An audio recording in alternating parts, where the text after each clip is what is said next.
Okay, lesson 6. We're going to talk about importing and working with media. And the goals for this lesson are to determine whether an audio file's parameters are compatible with your session or project, understand how Pro Tools treats stereo files, understand the functions available in the Import Audio dialog box, import audio files to the clip list or the audio tracks in the edit window, and finally, we'll look at importing video files to a video track in the edit window. So some considerations prior to import, looking at or thinking about file characteristics like audio bit depth and sample rate. As you know, bit depth in Pro Tools could be 16, 24, 32-bit float. Pro Tools will support all of these simultaneously in your session. Considering sample rate, files could be anywhere from 44.1 kilohertz to 192 kilohertz. This is where everything has to be the same. So if you look at your session, we could look at the setup session here, and my current session is at 48 kilohertz. So if I bring in a file that's not 48K, if I just link to the file, it won't play back right, but if I want to convert it, we'll talk about this later. To convert it, everything has to be at the same sample rate. So Pro Tools recognizes different file formats, but it needs to match to play back correctly. So what does it, in terms of format, we have the WAV and AIF are the primary formats that are native to Pro Tools. So talking about the AIFF, that's the Audio Interchange File Format, the AIFF. And this was primarily used on Mac systems, but Pro Tools supports it natively both on Mac and Windows. So it's commonly used with Final Cut and QuickTime, and it's pretty common. There's also another AIFC your book talks about that's I've not used this in practice, but the book talks about AIFC, that it's the audio interchange file compressed. So it's similar to the AIFF, but it can add audio compression. In Avid systems, the file compression is usually turned off, so there's essentially no difference between the two formats. The WAV, the waveform audio file format, Pro Tools reads and plays back WAV files, WAV or WAVE file formats. However, when it records and exports, it does the broadcast wave format, the BWF. I hardly ever think about this, but just technically this is what it's doing. BWF files are denoted also by .wav, the file extension. And the book says that there are certain advantages, but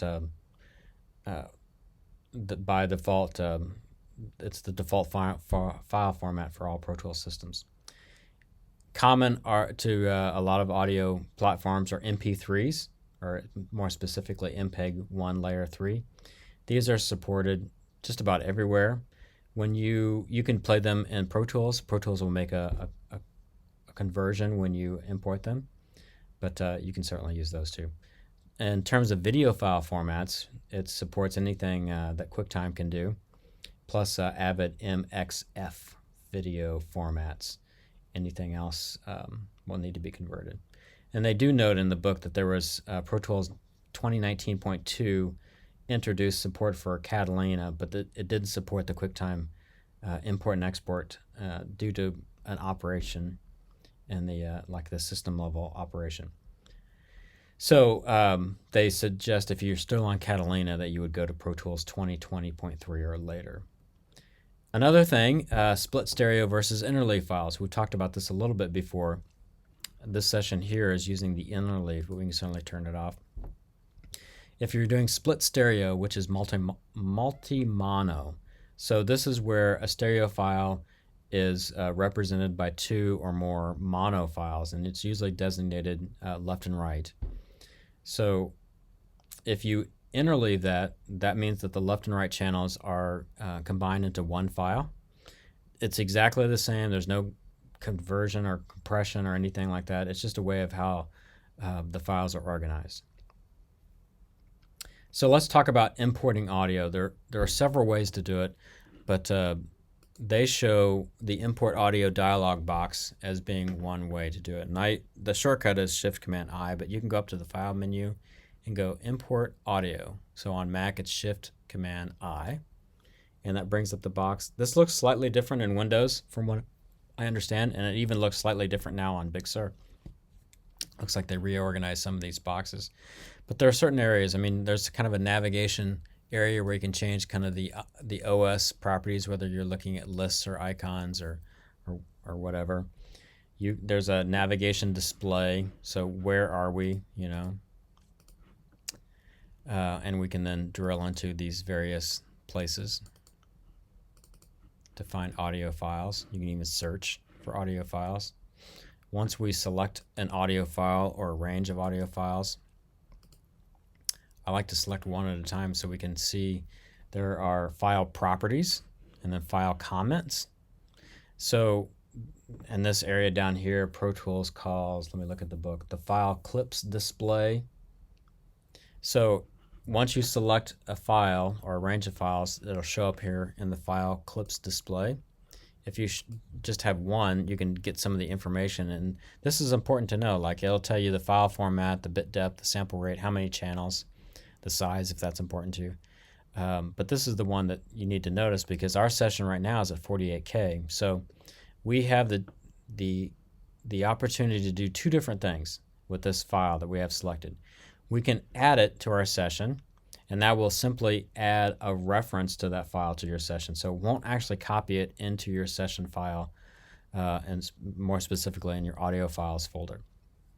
So it's just going to have your session point to this file somewhere else. And the advantage to that might be like if you're doing a big post-production and you had a lot of sound effects, that maybe have a company sound effects library. So now you just maybe reference those files in your session, but you don't actually copy them over. The disadvantage would be like if you then try to archive that session, you're not actually getting all the audio files because those audio files are other places, and there's ways to deal with that. But so you have this choice, add or copy. I typically just do copy. So now we're copying the file. It says copy. And that will actually copy the file from its current location into your audio files folder or wherever you designate it to be. And notice this one is at the same sample rate as our session, so it's going to do no conversion. So we can open this. And then we'll get to another window. It'll say, where do we want to put this since we are copying it? So the default is our audio files folder. That's a good location. Let's put it there. And now it's going to say, what do we want to do? Do we want to take this file and create a new track? Or do we just want to put it over here in our clip list? Let's go ahead and say new track. And then it'll have us, where do you want it to be? So I usually just say session start, but certainly those are different things that you can, if you were importing to a specific spot, then that would be the way to do it. So now there's our new track. There's the file that we just imported, and it already named the track the same name as the file. So that's a pretty convenient way to do it. Let's try to import one that's not at the same file format. So let's go back here. I wonder, let's just try to find one. Okay, these are 44.1 kilohertz. So these, now we don't have that copy button. We now have convert buttons. So when we convert a file, we're, again, copying that file into our directory, but we're also doing a sample rate conversion. So I'm going to say convert. I need to push that. So now it says, the source was 44.1. There's a range of file conversion standards. I usually just keep it on Tweakhead because that'll be the most highest quality. And then when we go to, let me tell you first before we go on here. So we have the navigation display. We have the clip import display. We have the buttons. We have Audition. We can play back this file. We can go to different, there's the file. So this will allow you to navigate within that file and play and stop. We mentioned the file properties and file comments. So this one is actually saying, yeah, it can be added directly to the current session, but it'll play back at the wrong speed. So if I just added this file, it will add it, it'll add the reference, but it'll play back at the wrong speed. So if we want this to play back correctly, we want to convert the file and have it converted to 48K. So I'm going to say open. And it'll say, again, where do we want to put it? I'm going to put it in my audio files folder. Say open again. Now it's processing it. So it's doing that sample rate conversion. And again, it says, do I want to click? I want to put it in the clip list or new tracks. This one I think is another opportunity to put it in a new track. So now that will play back correctly. There we go. So that's the, quickly, that's the importing audio using the import command and using the import audio dialog box. So notice the difference between add, copy, and convert. When we're adding the files, that imports the clips without copying to the audio file folders. And if they do not match the sample rate, they will play back incorrectly. So it's just, you're just adding a reference. The copy is when you want to take that file and physically get it into your, copy it into your session folder. And then convert is if you want to copy it and you're doing that sample rate conversion, that's the way to do it. So let's try importing it with the workspace browser. So I want to go to here, the new workspace and default. And again, I can navigate in my, in fact, I can even do a search. Let's say kick.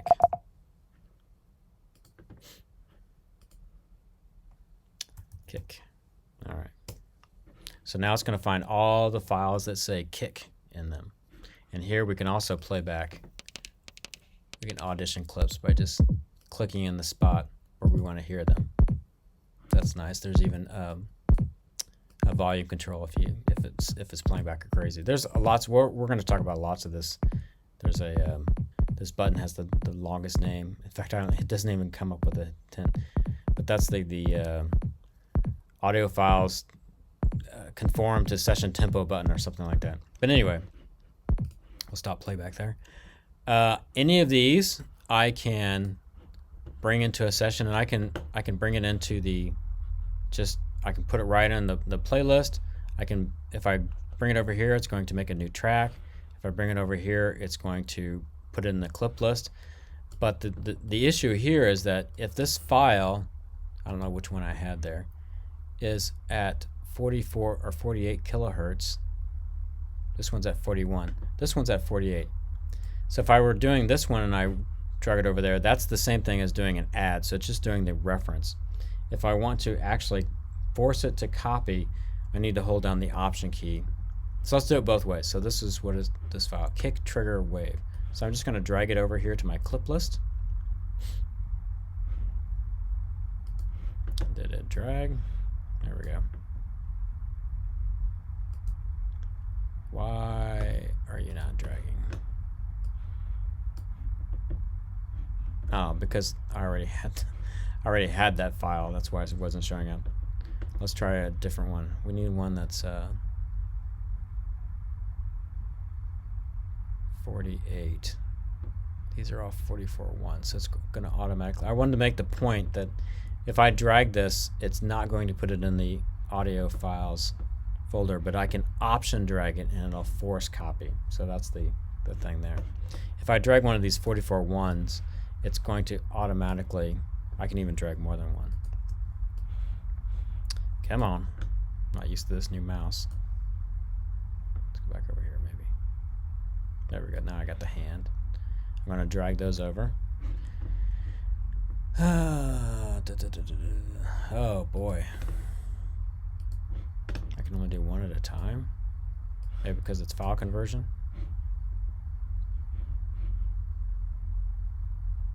Let me find a file. There we go. So it just converted it. I saw it was gray and then went solid. So that should have copied, which one was that? 01 kick one. Let's look at our audio files here. We have an 01 kick one. So it brought that file in. And you notice I'm using AIF, I'm using WAVE, but now they're all currently at 48K because it did the file conversion, or they were already at 48K. So that's using the workspace browser. If you if you know where these files are, let me just go to my hard drive and I'll go to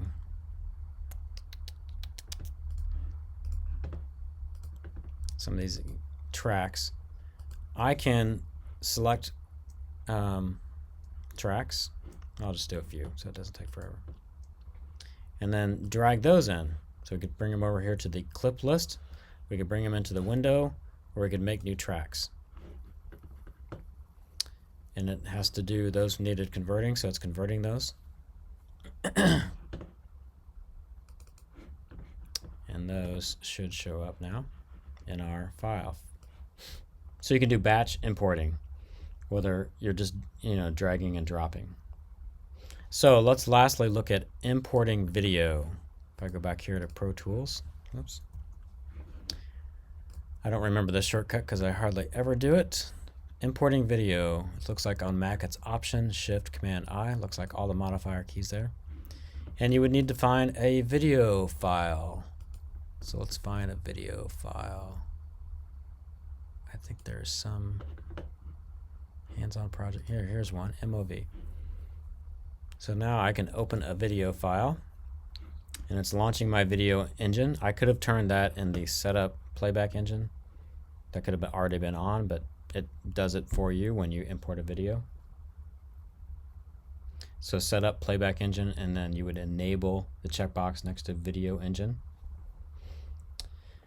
And then we of course did that file import video. Okay, so here's what it comes up with. It's like, do you want this to start at the session start?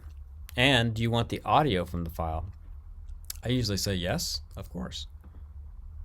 And it'll ask me where to put that audio. So now I created a